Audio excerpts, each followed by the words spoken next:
नमस्कार दोस्तों, मेरा नाम है विशाल। आप सबका स्वागत है स्टॉक बॉक्स के बिजनेस स्टैंडर्ड एनालिसिस वीडियो में। यहाँ पर हम डिस्कस करते हैं बिजनेस न्यूज़पेपर्स के कुछ बढ़िया आर्टिकल्स। अगर आपको इंटरेस्ट है बिजनेस न्यूज़पेपर्स में, इकोनॉमिक आर्टिकल्स में, फाइनेंशियल आर्टिकल्स में, तो आप इस चैनल को सब्सक्राइब कर सकते हैं। आज हम डिस्कस करेंगे कुछ ढेर सारे आर्टिकल्स और शुरुआत करते हैं सबसे पहले आर्टिकल से। ये है एक एडिटोरियल आर्टिकल और ये बात कर रहा है ग्लोबल थ्रेट्स के बारे में। देखिए यहाँ पर है ग्लोबल थ्रेट्स और यहाँ पे बात हो रही है इकोनॉमिक थ्रेट्स की। ठीक है, यहाँ हम बात नहीं कर रहे हैं किसी वॉर की या फिर किसी इस टाइप के अनसर्टेनिटीज की। ऑफ कोर्स वॉर चल रहे हैं इस वक्त पूरी दुनिया में, अगर आप देखेंगे तो अच्छे खासे यहाँ पे आपको दिखेंगे कॉन्फ्लिक्ट्स, चाहे रशिया यूक्रेन हो, इसराइल और हमास हो इस टाइम पे। तो यहाँ पे हम बात कर रहे हैं यूके जापान अभी आ चुके हैं रिसेशन में और कई दूसरी कंट्रीज भी यहाँ पे लग रही है हमें वीक। रिसेशन का मतलब क्या होता है? सबसे पहले अगर आप टेक्निकली देखें तो यहाँ पे रिसेशन को अलग अलग इकोनॉमिस्ट अलग अलग तरीके से डिफाइन करते हैं। कुछ कहते हैं कि एक नॉर्मल जो डेफिनेशन है कि 3 क्वार्टर्स, एक क्वार्टर हो गया 3 महीने, राइट? तो लगातार अगर ऐसे 3-3 महीने के क्वार्टर्स आपका जो जीडीपी ग्रोथ रेट है ये नेगेटिव है, ठीक है, तो आप आ चुके हैं रिसेशन में। यहाँ पे यूजुअली कुछ ये भी कहते हैं कि यहाँ पे आप देखें तो कंपनीज अपने कॉस्ट कटिंग के लिए जॉब्स भी ले ऑफ कर रही होती हैं यूजुअली। बट ये अलग अलग फिनोमेना है जो बहुत अलग अलग लोग बताते हैं। बट यूजुअली लोग कहते हैं कि 3 क्वार्टर्स नेगेटिव होने चाहिए growth rate, GDP growth rate के। अब last week both Japan and UK, two of the world's largest economies, reported that they had negative growth rate in the GDP for 2 successive quarters. 2 successive quarters मतलब लगातार 2 quarters negative growth rate इन्होंने show किया, GDP growth rate. और ये generally accepted है by economist as a signifier of economy being in recession. यहां पे बात क्या हो रही है? रिसेशन की, and every economist is agreeing overall कि हाँ ठीक है, अब ये सिग्निफायर है कि इकोनॉमी रिसेशन में आ चुकी है। जापान में have as a consequence slip down the list of the largest economies. Largest economies की लिस्ट में से जापान आ चुका है अब नीचे, और जर्मनी की जीडीपी ज्यादा है जापान से। रीजन क्या है? क्योंकि जापान की इकोनॉमी ही कॉन्ट्रैक्ट करते हुए नजर आ रही है हम सबको, ठीक है। यहां पर आप देखेंगे the former engine of Eurozone is now its weakest link. Europe की जो इंजन कहा जाता था, आपको मैं बता दूं, जर्मनी को कहा जाता था engine of Europe, growth engine था, ये कैरी करता था पूरे ग्रोथ को यूरोप की। एंड मैन्युफैक्चरिंग में जर्मनी हैज बीन फैबुलस अगर आप देखें over a period of decades. तो former engine of Eurozone is now its weakest link. For 2 decades Germany export oriented रहा है, मैन्युफैक्चरिंग इंटेंसिव इकोनॉमी रही है, यहाँ पे बहुत बढ़िया इन्होंने किया है। जर्मन में कार से लेके आप कितनी सारी टेक्नोलॉजी, प्रिसिशन मैन्युफैक्चरिंग से लेके बहुत सारी चीजों में जर्मनी ने एक्सेल किया है। And thanks to close links to Chinese productivity and demand as well as cheap and reliable natural gas from Russia. इन्हें रशिया से नेचुरल गैस भी मिलता रहा है, बिल्कुल चीप और रिलायबल। तो जियोपॉलिटिक्स ने रिड्यूस कर दिया है salience of both these growth drivers. Geopolitical situation ऐसी आ गई है कि आप देखिए चाइना भी ग्रो नहीं कर रहा है। यहाँ पे चाइना में भी आपको देखिएगा इकोनॉमी में कुछ बहुत बेहतरीन ग्रोथ आपको देखने को मिल नहीं रही है। इसके अलावा आप देखिए नेचुरल गैस जो एक बहुत ही इंपॉर्टेंट कमोडिटी था, ये काफी महंगा साबित हुआ जर्मनी के लिए पिछले कुछ 2 सालों में, जहां पे बहुत बड़ी उथल पुथल देखिए, बहुत वॉलिटिलिटी थी नेचुरल गैस प्राइसेस में। एंड रशिया किस तरीके से नॉर्थ पाइपलाइन के थ्रू सबको परेशान कर रहा था, यूरोपियन कंट्रीज जितनी भी थी जो डिपेंडेंट थी उसके ऊपर नेचुरल गैस के लिए। 2024 में Germany is expected to only grow at 0.2% year on year as against predicted 1.3%, और ये कॉन्ट्रैक्शन है 0.3% का in the previous year. Politics has a role to play in the UK's recession as well. Politics जो है इसका एक important role है UK के रिसेशन में भी। आप देखिए जो इफेक्ट्स है 2016 के वोट के कि हम यूरोपियन यूनियन को छोड़ दे, ये बस अभी शुरुआत है इसकी। इस आर्टिकल का कहना है कि 2016 में ब्रेक्सिट के लिए वोट किया था, ठीक है, और ये एक सिर्फ शुरुआत होगी यूके के लिए, राइट, कि इसके इफेक्ट्स इन्हें अभी दिखने शुरू होंगे। In addition problematic domestic politics भी प्रॉब्लमेटिक रही है। तो कंट्री फेल हो चुकी है to build any new housing, new infrastructure. यही हम कनाडा पे भी अप्लाई करते हैं कि न्यू हाउसिंग इंफ्रास्ट्रक्चर में कनाडा, यूके, ये सारी कंट्रीज काफी वीक हो चुकी है, जिसकी वजह से कंज्यूमर्स बहुत ही ज्यादा पुअर फील कर रहे हैं यहाँ पे, और लोअर कंज्यूमर डिमांड की वजह से इकोनॉमी आ गई है रिसेशन में। तो risk of economic growth in world today is clearly politics. ये एक पॉलिटिकल फैक्टर जो है, जैसे हम आप अगर कॉमर्स स्टूडेंट्स हैं तो अब देखिए रिस्क के बारे में आप पढ़ते हैं, राइट, पॉलिटिकल, अब जैसे मैक्रो इकोनॉमिक रिस्क और माइक्रो इकोनॉमिक रिस्क, जैसे कंपनी के अंदर ही कुछ रिस्क फैक्टर्स है, मे बी आपका सीईओ रिजाइन कर दे, या फिर एम्प्लॉयज कल्यूट करके कुछ गलत कर दें, या फिर प्रोडक्ट में कुछ इश्यू आ जाए, मतलब इंटरनल इश्यूज होते हैं, राइट, किसी भी कंपनी में कुछ, तो वैसे ही उसी तरीके से सेम तरीके से आप देखेंगे मैक्रो इकोनॉमिक फैक्टर्स होते हैं, जैसे पॉलिटिकल फैक्टर्स, राइट। तो पॉलिटिकल फैक्टर्स एक बहुत ही इंपॉर्टेंट आप कहेंगे रोल प्ले कर रहा है अब। एंड अगर आप देखें तो one bright spot in global economy, ऐसे ब्राइट स्पॉट है यूएस, ये भी इम्यून नहीं है इस डेंजर से। मार्केट्स तो रिकॉर्ड हाई पर है अगर स्टॉक मार्केट की बात करें हम यूएस में भी, लेकिन कंपनीज ने वार्निंग देना शुरू किया है अर्निंग सीजन कि इनके प्रॉफिट को रिस्क है रेड सी अटैक से। रेड सी अटैक्स डेली कवर करते हैं हम कुछ ना कुछ एक आर्टिकल, राइट। इसके अलावा आप देखिए डोमेस्टिक बॉयकॉट जो चल रहे हैं driven by divisions over Israel और पैलेस्टीन को लेके, यूएस में भी बहुत बड़ा डिवाइड है। देखिए मैं आपको बता दूं, काफी लोग इजराइल की तरफ हैं, काफी लोग यहाँ फिलिस्तीन की तरफ हैं यूएस में ही। तो एक डिवाइड आ चुका है कंट्री में, और कंट्री ऑफ कोर्स इजराइल का यहाँ पे साथ देते हुए आपको नजर आएगी। इनकी जितनी भी पॉलिसीज है ये सारी आपको फेवर में दिखेंगी इजराइल के, बट स्टिल यहाँ पे आप देख सकते हैं कि एक डिवाइड तो आ चुका है, तो पॉलिटिकल क्राइसिस इससे भी इवॉल्व हो सकता है। एक अनऑर्गेनाइज्ड बॉयकॉट चल रहा है जैसे फास्ट फूड चेन मैकडॉनल्ड्स का over business in Israel for example, इसकी वजह से अंडर परफॉर्म कर रहा है मैकडॉनल्ड्स। लोग कह रहे हैं क्योंकि इन्होंने इजराइल में अपने आउटलेट्स को बंद नहीं किया है, तो हमें इन्हें बॉयकॉट करना चाहिए और हमें इन्हें बॉयकॉट करना होगा, और इसकी वजह से क्या हो रहा है, मैकडॉनल्ड्स की प्रॉफिटेबिलिटी पे फर्क पड़ रहा है। Meanwhile, world's second largest economy, mainland China, is finding it difficult to return to its days of world-beating growth. China में भी इस तरीके की ग्रोथ हमें देखने को नहीं मिल रही है जैसे पहले देखने को मिलती थी।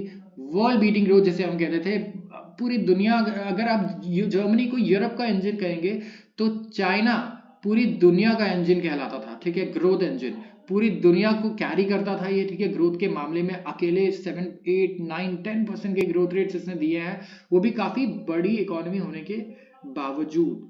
तो यहाँ पे आप देख सकते हैं कि किस तरीके से चाइना में भी स्लो डाउन देखने को मिला, यूरोप में पॉलिटिकल क्राइसिस है, उसकी वजह से ग्रोथ रेट में इशू आ रहे हैं, और यूएस में भी ये प्रॉब्लम्स आ सकते हैं। संडे को पीपल्स बैंक ऑफ चाइना ने डिसाइड किया कि हम इंटरेस्ट रेट को कट नहीं करेंगे। ऑल्दो कंट्री फेस कर रही है डिफ्लेशनरी इश्यूज, इन्फ्लेशन आपको पता होगा, राइट, महंगाई का बढ़ना, वैसे ही डिफ्लेशन होता है महंगाई का गिर जाना। और डिफ्लेशन देखिए लोगों को ऐसा लगता होगा कि तो बढ़िया है, ठीक है, डिफ्लेशन, महंगाई कम हो रही है, लोगों को और क्या चाहिए, लेकिन नहीं, इसका रीजन क्या है कि लोगों के पास एक्चुअली पैसे नहीं है, लोग कंज्यूम ही नहीं कर रहे हैं चीजें, तो इसी की वजह से यहाँ पे डिफ्लेशनरी प्रेशर देखने को मिल रहा है, और ये इन्फ्लेशन से भी ज्यादा खतरनाक होता है मैं अगर आपको बता दूं। तो यहाँ पे लो डिमांड है and slow moving but intense real estate crisis भी बहुत ज्यादा परेशान कर रही है चाइना को। यहाँ पे रियल एस्टेट बड़ी बड़ी टॉप कंपनीज हैं वो बैंकरप्ट हो चुकी है, लिक्विडेट हो चुकी है जापान, ये चाइना में, तो इसकी वजह से भी, इस क्राइसिस से भी इन्हें डील करना पड़ रहा है। तो एक साथ ऐसे कई सारे क्राइसिस हमें देखने को मिल रहे हैं चाइना में, आप देखें चाहे यूके में, राइट, और यूएस में भी इस तरीके की चीजें अब ग्रो कर रही हैं। यहाँ पे अगर आप देखें, reforming real estate will require Beijing to create independent centres of power in bankruptcy authorities, local governments and private sector, and that it is not willing to do.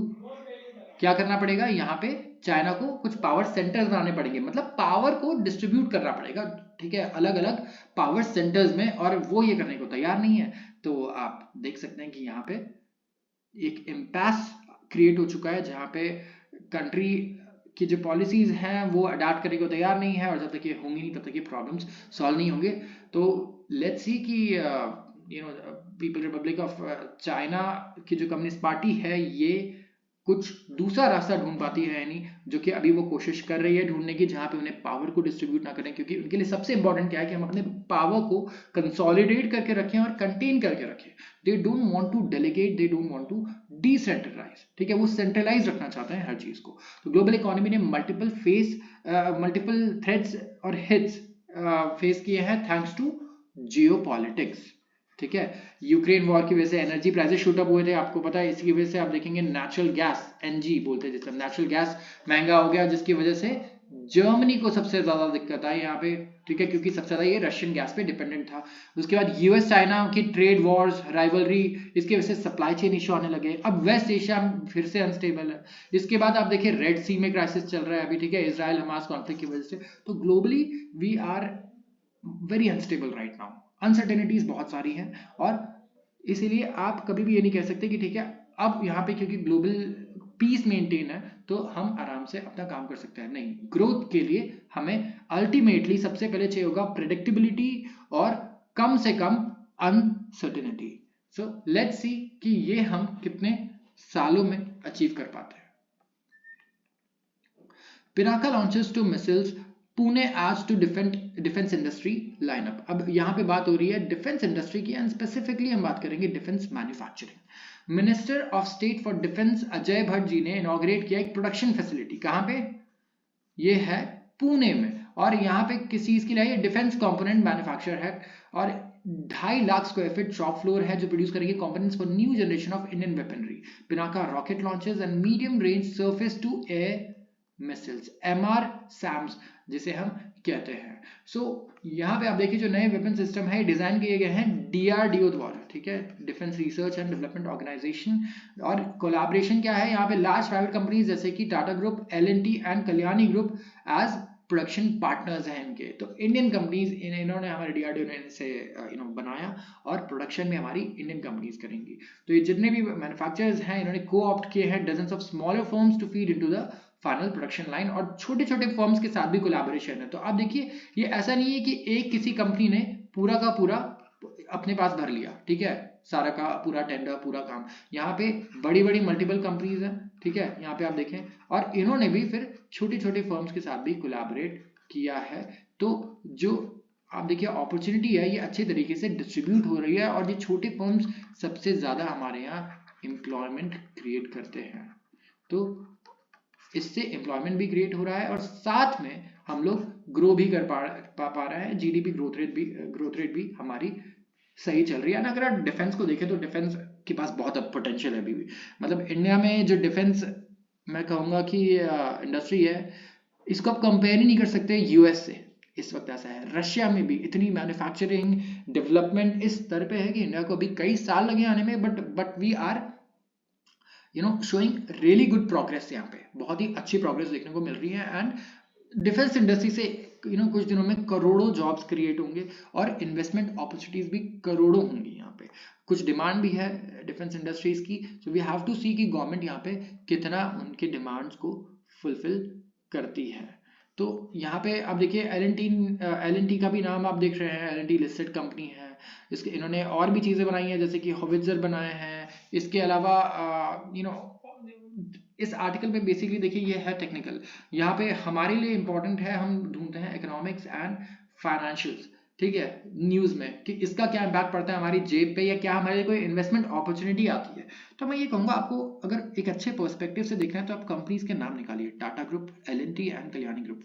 हमें चेक करना है कि इनमें से कितनी कंपनीज लिस्टेड है, या फिर कोई ऐसी लिस्टेड कंपनी है जो इन्हें ओन करती है डायरेक्टली या इनडायरेक्टली। क्या ये सब्सिडरीज हैं किसी कंपनी की? हमें ये देखना है कि कितना वो एक्सपेंडिचर कर रहे हैं, वो कितना जनरेट कर पा रहे हैं, और सबसे इंपॉर्टेंट उनका आउटलुक क्या है आगे का।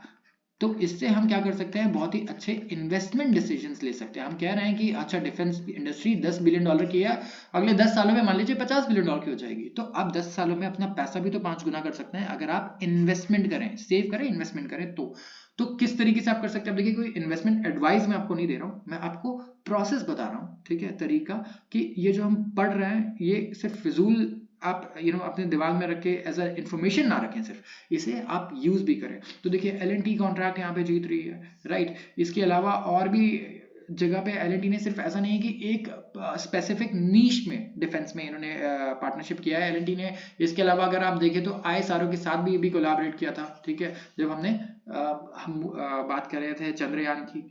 तो इसके अलावा आप देखिए कि यहाँ पे प्रोडक्शन फैसिलिटीज की बात हो रही है, तो ब्रिजेस हैं, ठीक है, स्वतंत्र bridge was developed by DRDO Pune based laboratory. And यहाँ पे एल&टी यूजुअली क्या करती है, ये सारी companies, Tata group, Kalyani group, ये कोई ऐसी कंपनी जो स्पेशलाइज है डिफेंस में। आपको ये बता दो जितनी भी इंडियन कंपनीज है ये ऑलरेडी बड़े कंग्लोमरेट्स है, इनका और बहुत ही बड़ा बड़ा बिजनेस है, बट इनके पास पैसा बहुत है इन्वेस्ट करने के लिए, एंड ये चाहते हैं कि जो टेक्निकल नो हाउ है डिफेंस इंडस्ट्री का वो इनके पास आए, and that is why they are so excited, they are so eager कि इस टाइम पे जब ये इंडस्ट्री छोटी है तब भी ये काम करने को यहाँ पे तैयार है।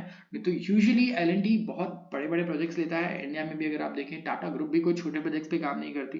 तो यहाँ पे ये चीज़ हमारे लिए इंपॉर्टेंट है कि हम इन चीज़ों कंपनीज के फाइनेंशियल्स को देखें और इनके आउटलुक को देखें।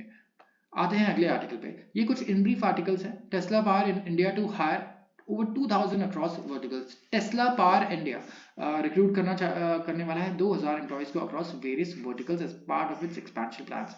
Planned recruitment drive will encompass positions across engineering, operations, sales, marketing, support functions, providing ample job opportunities for the youth। इनका ये कहना है plans to open 5000 restore units by 2026 across the country। restore units बनाना चाहते हैं, यहाँ पे sustainable energy storage solutions दी जाएंगी, और इन्होंने अपनी refurbished बैटरी ब्रांड स्टोर भी लॉन्च की थी जिसका नाम था रीस्टोर। सो टेस्ला भी इंडिया में हेविली इन्वेस्ट करने के लिए आगे प्लान कर रहा है।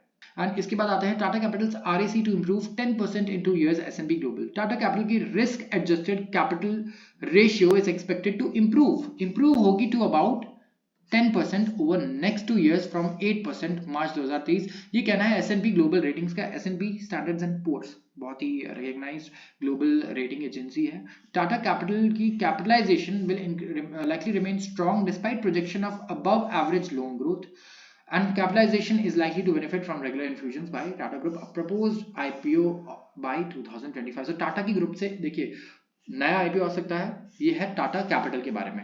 टाटा कैपिटल यहाँ पे आप देखिए कि अच्छा खासा यहाँ पे टाटा ग्रुप ने पैसे इन्फ्यूज किए हैं, कैपिटल इन्फ्यूजन काफी बढ़िया रहा है, एंड इसी की वजह से यहाँ पे जो प्रोजेक्शंस हैं आप देखिए इनके रिस्क एडजस्टेड कैपिटल रेशियो की ये इंप्रूव होगी to about 10% from 8%। Company listed नहीं है एंड लिस्टिंग के प्लान के 2025 के हैं।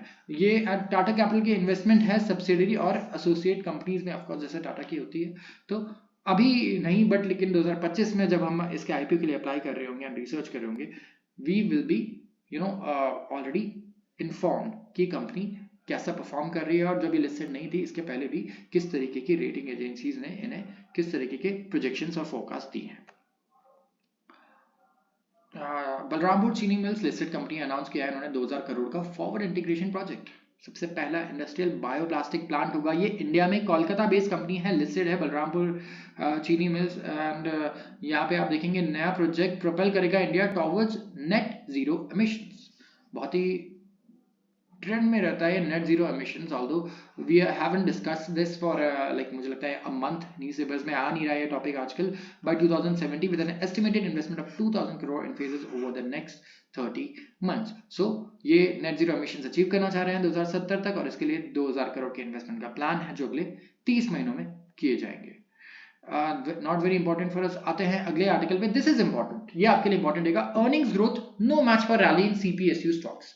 अर्निंग्स की जो ग्रोथ है मतलब प्रॉफिट की ग्रोथ मैच नहीं कर रही है for the rally in CPSU stocks. Rally मतलब इंक्रीमेंट, प्राइस का बढ़ना, स्टॉक प्राइसेस पे हम मार्केट में यूज करते हैं, जब मार्केट बढ़ती है तो हम कहते हैं मार्केट में रैली आई है। तो सेंट्रल पब्लिक सेक्टर कंपनीज है ना, जैसे कि SBI और BPCL, oil and natural gas corporation, ONGC, coal India, NTPC, ये सारी गवर्नमेंट कंपनीज है। आप सबने मुझे लगता है इसका नाम सुना ही होगा, ऐसा कोई नहीं होगा जिसने नाम नहीं सुना होगा। तो इनका कहना है कि जितनी कंपनीज है यहाँ पे देखिए कि इनके अर्निंग्स कुछ खास नहीं रही है रिसेंट क्वार्टर्स में, लेकिन इनकी परफॉर्मेंस बहुत दमदार रही है। ये स्टॉक पिछले 2 साल में कुछ स्टॉक्स डबल से भी ज्यादा हो चुके हैं। मैं अगर आपको बताऊं 100% से भी ऊपर रिटर्न दिया है 1-2 सालों में। तो BSE की जो PSU इंडेक्स है जो ट्रैक करता है share price of 56 listed CPSUs, ये डबल हो चुका है 1 साल में compare to 23% rise in BSE benchmark. और ये बूम आया है, ये इनके क्वार्टरली रिजल्ट्स के साथ मैच नहीं कर रहा। मोस्ट ऑफ द गेन्स जो आए हैं मार्केट कैपिटलाइजेशन में वो वैल्यूएशन री रेटिंग्स है, ठीक है, और rather higher revenues and net ratings. तो यहाँ पे वैल्यूएशन री रेटिंग हुई है लेकिन रेवेन्यू नहीं बढ़ रहा, अर्निंग्स नहीं बढ़ रहा, स्टॉक प्राइस बढ़े जा रहा है, इस आर्टिकल का ये कहना है। और आप देखिए BSE इंडेक्स कितना बढ़ा है 23%, ठीक है, और BSE कितना, PSU इंडेक्स कितना बढ़ा है, PSU मतलब पब्लिक सेक्टर कंपनीज जो 56 लिस्टेड कंपनीज को फॉलो करते ही बढ़ चुका है 100% से भी ज्यादा। तो क्यों? क्योंकि आप कह सकते हैं मे बी यहाँ पे इस आर्टिकल का ये भी एक इस डायरेक्शन में पॉइंट कर रहा है कि थोड़ा बहुत यूफोरिया है, लोग ज्यादा ही बुलिश हैं इनके आउटलुक को लेके, ठीक है, इनके आउटलुक को लेके बहुत ज्यादा बुलिश हैं। और सिर्फ यहाँ पे पब्लिक नहीं है, यहाँ पे एनालिस्ट को अगर आप देखें तो वो भी बहुत ज्यादा बुलिश है। और मैं बताऊं ये स्टॉक्स 20-20 साल से इनका कोई रिटर्न नहीं था, ये 20 साल से इन्होंने ज्यादातर इन्वेस्टर्स को लॉस ही दिया था, जो आज इस वक्त डबल और ट्रिपल भी हो चुके हैं। सो बहुत सारे लोगों ने शायद बहुत लंबे इंतजार के बाद अपने पोर्टफोलियो में एक ग्रीन लाइट ग्रीन टैक्स देखा होगा, जब ये इन स्टॉक्स ने अपने आईपीओ प्राइस को क्रॉस किया। कुछ ऐसे स्टॉक्स हैं जिन्होंने अभी अपने आईपीओ वाले प्राइस पे भी ये रिटर्न नहीं हुए थे। तो आज के लिए बस इतना ही। अगर आपको वीडियो पसंद आई हो तो जरूर इसे लाइक करें और चैनल को सब्सक्राइब करना बिल्कुल ना भूलें। धन्यवाद।